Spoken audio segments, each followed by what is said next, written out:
The Holy Book, Sefer Kav Hayashar, Episode 18.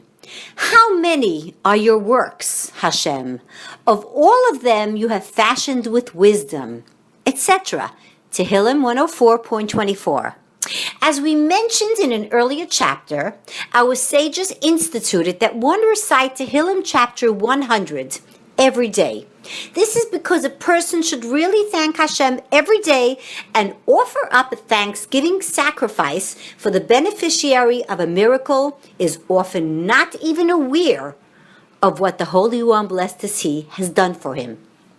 Therefore, when a person recites this psalm, let him have in mind that it should be reckoned as if he offered a thanksgiving offering.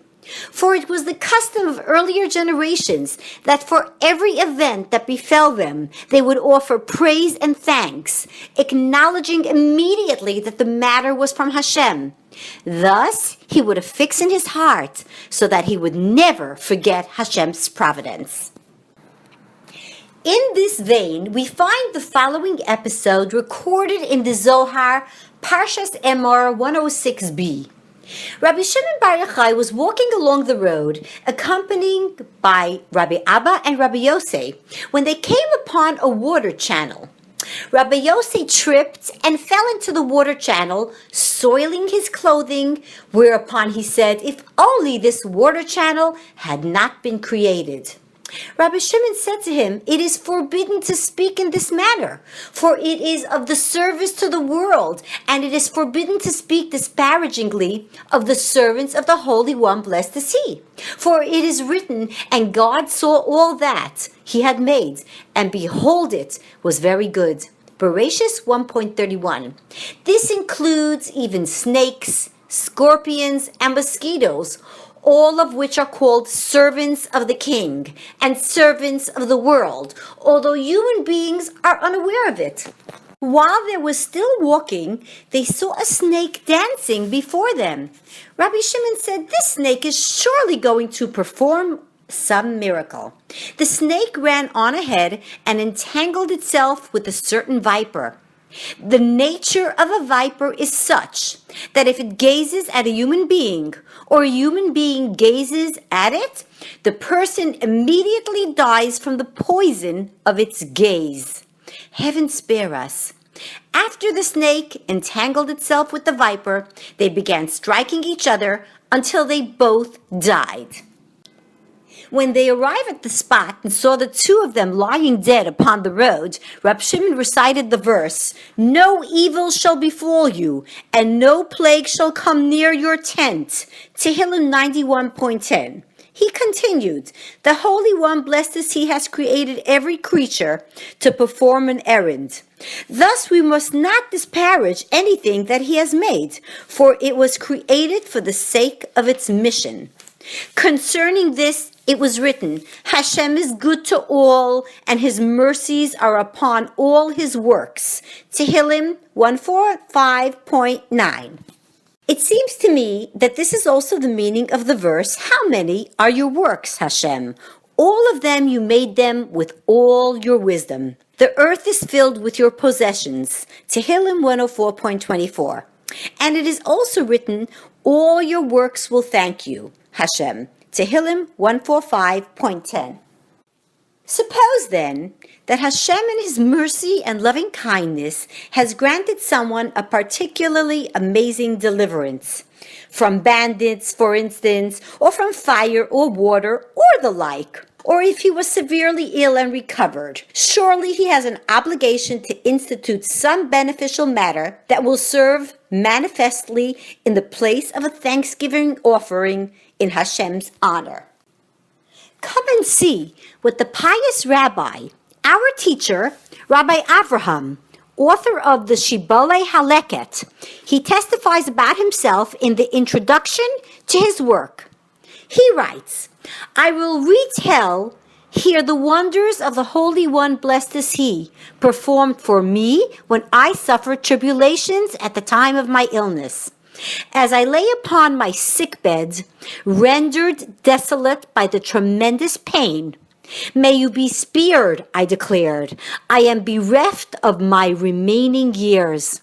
My sorrows have increased until my relatives avoid me, for I have become a burden to my household and before my fathers. My innards churn and my heart trembles within me as I recall the length of the journey that lies before me and the meagerness of my provisions. Those who stood by me to await the expiration of my soul, for they saw that my limbs and flesh had gone cold, and that I was in those throes of death. Those who stood by me hastened my wife and children and other family members from the room, for they saw upon me the indications of approaching death, as it is usual when the soul departs from the body, and my features had already become altered. But Hashem in His mercy, although He afflicted me, He did not deliver me to death. This was not in my own merit, but in the merit of my holy ancestors. With my own eyes, I beheld in a vision a miniature man standing before me, holding in his hand a lamp that was on the verge of extinction.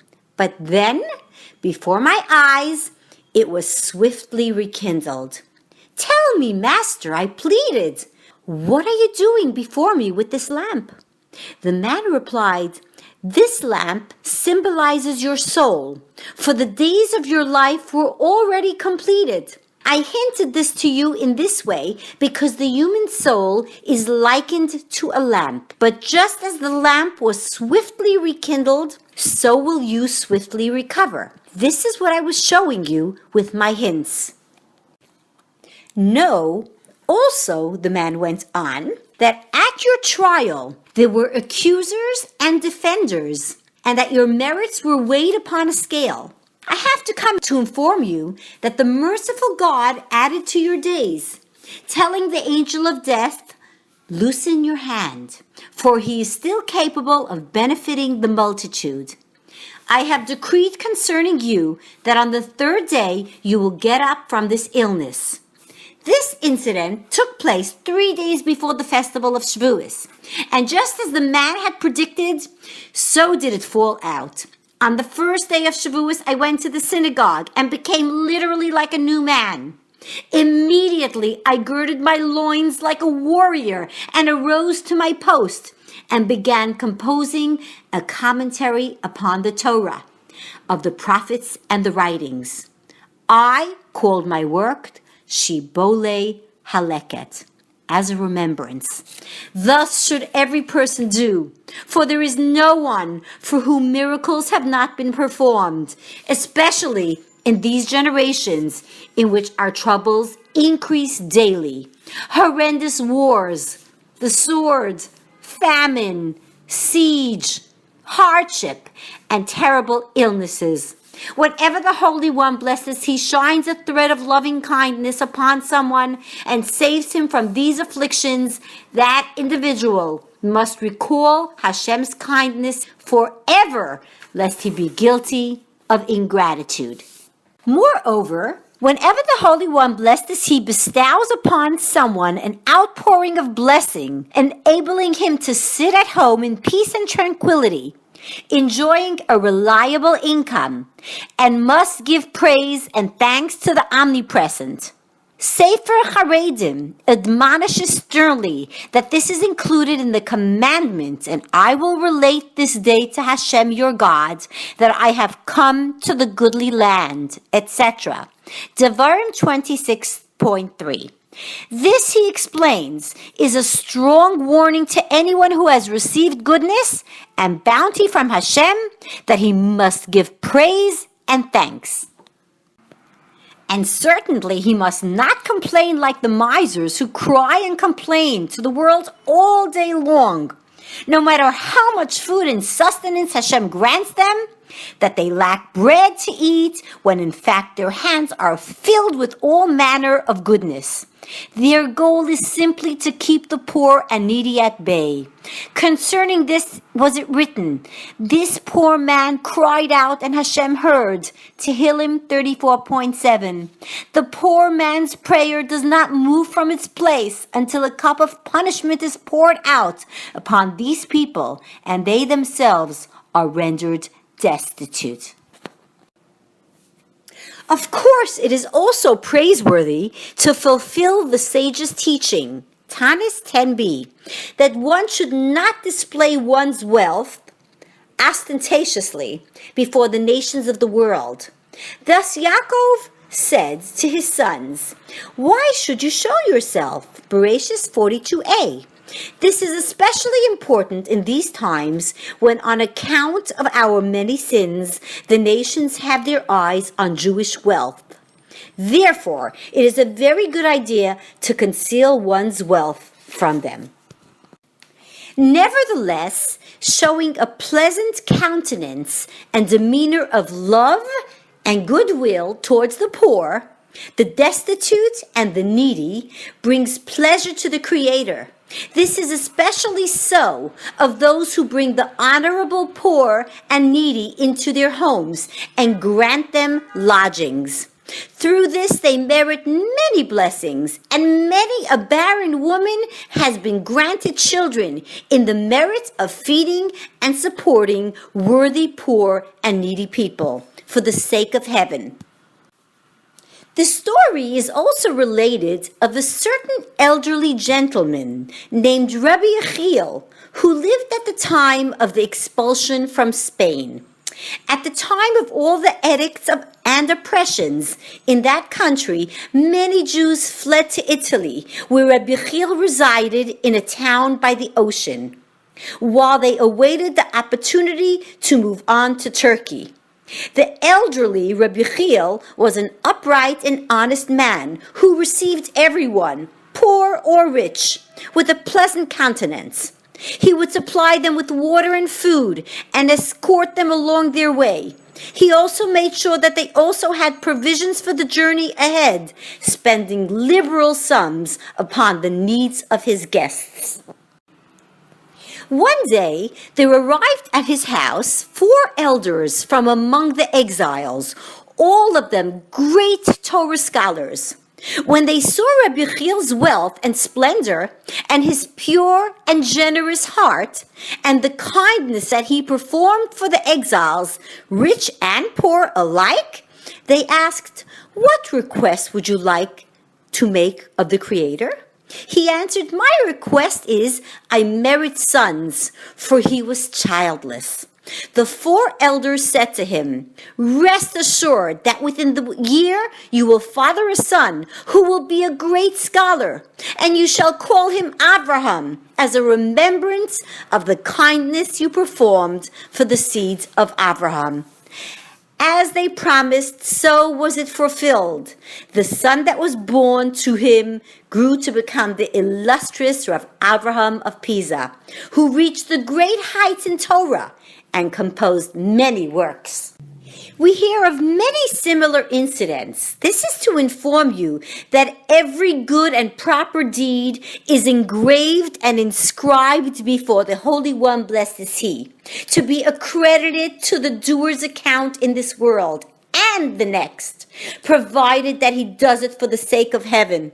For everything that a person does, whether by deed or word, should be for the sake of heaven and with the heartfelt concentration, especially the utterance of prayers and blessings.